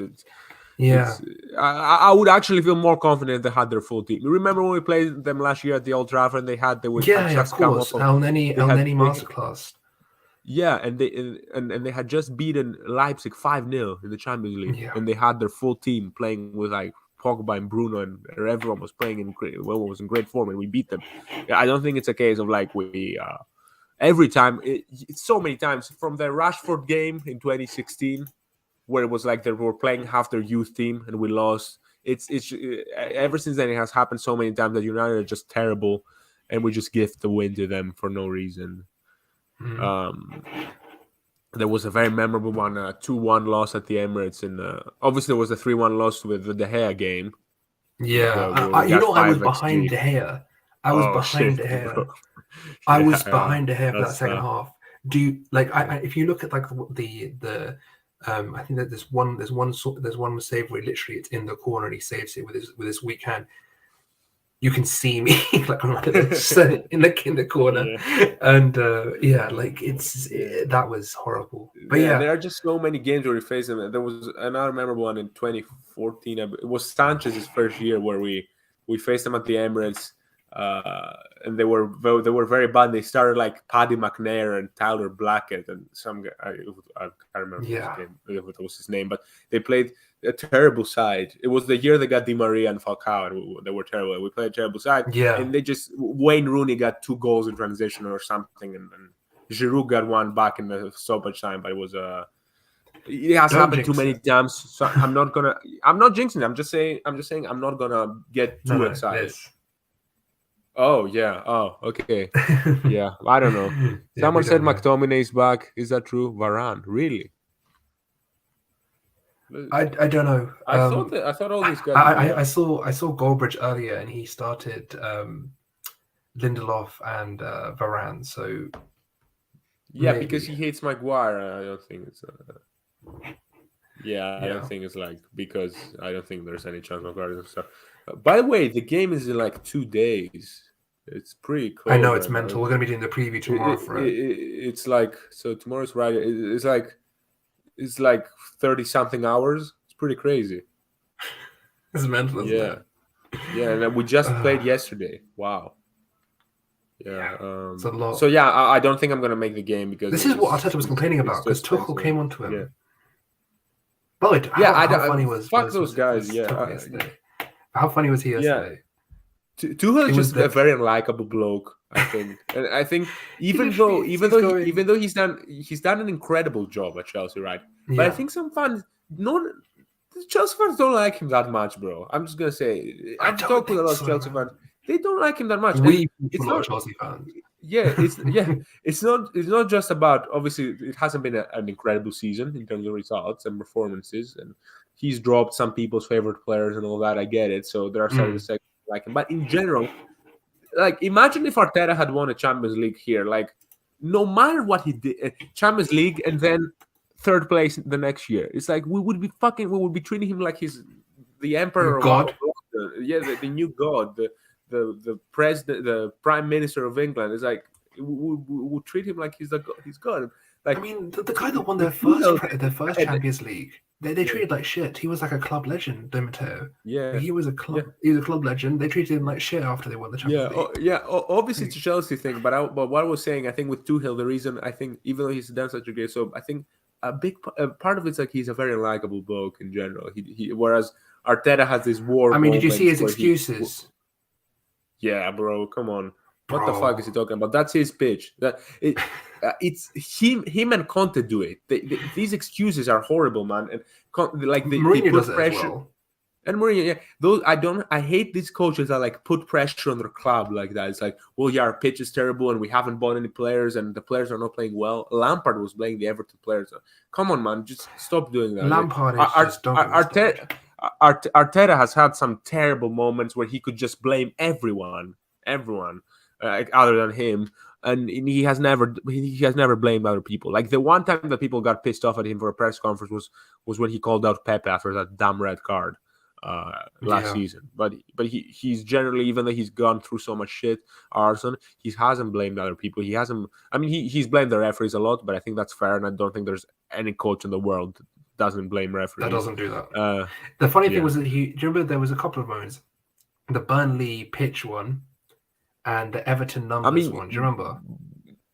Yeah, but like the Burnley pitch one is very reasonable. Like Pepple, many people have talked about it. It's 100%. horrible.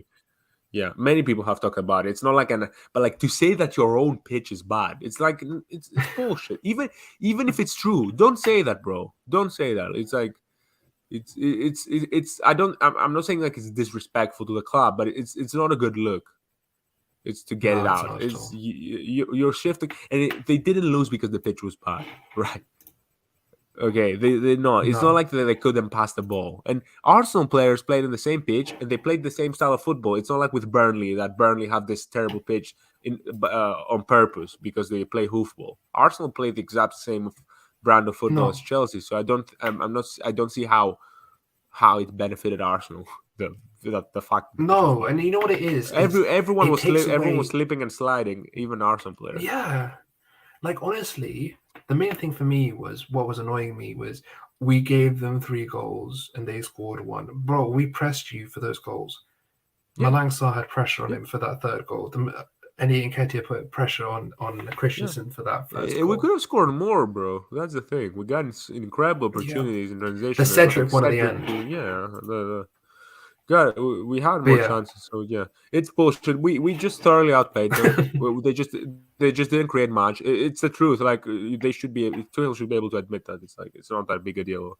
I can understand. I'm fully behind coaches like shifting blame and doing stuff like that when their team lost undeservedly.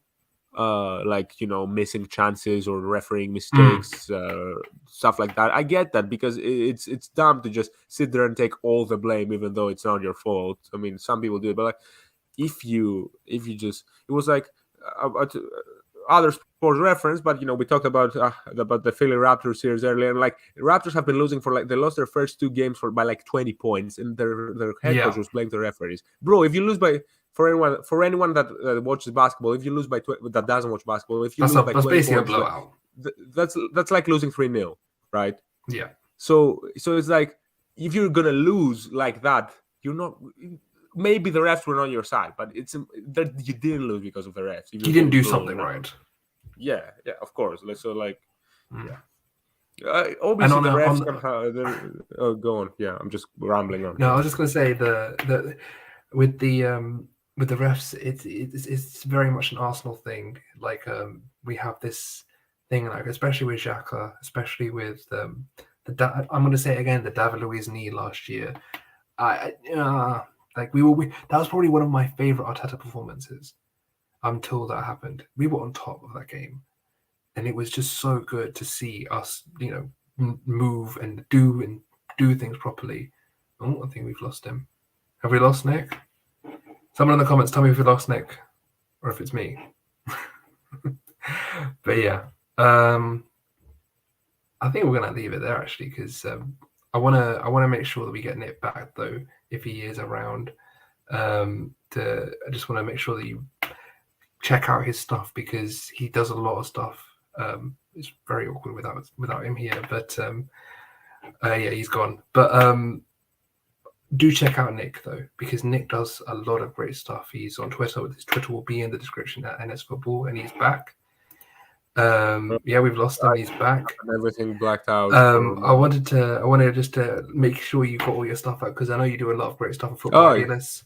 Me and Georgia went on a podcast with Nick. That was enjoyable. Very fun. Yeah, go check that out if you haven't. It was fun. I mean, it's a bit outdated now because it was when Arsenal were on this great run of form and everything was so lovely and joyful. Everyone was so happy. Yeah, but it was a great time. And obviously go check that out. Go check out the Twitter account and the website.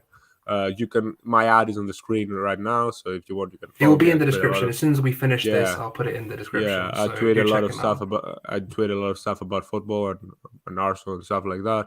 And it's been great to be here. Always, it's been a while. But I hope that we have a lot more positive results that I can come in Yeah, here and talk 100%. about I'm gonna until the tell you end of the something season. funny that happened is before we got on stream, Nick goes to me in when I asked him if we talked about coming on. He was like, "Let's not try and be here for 2 hours this time." And what's happened is we've been here for almost 2 hours. So I just want to say thank you again, Nick, because it's always lovely to have a chat. Because I'll tell you what happened is George is at work and so is CK, and literally it was going to be me just doing this myself, and it would have been fun. I'm sure that I always love talking to people, talking to the comments and all this stuff. But it's always nice having someone to chat to as well about this game, because it's a game that you really want to get into detail about. Yeah, and talking alone for a long time, it gets tiring. You have to take a break for a bit and let someone else talk. Yeah, but on that note, make sure you do follow and comment and subscribe. Follow the Twitter at BoP Footy. Follow the TikTok. I think CK is on that as well at Ball Over Passion. The Instagram at Ball Over Passion. Subscribe if you're new. Join if you want to. There's a button next to the subscribe button. I just want to say thank you to everyone who's stayed in and had a chat today. I know it's been tough the last couple of weeks because we've been shed. Let's be real.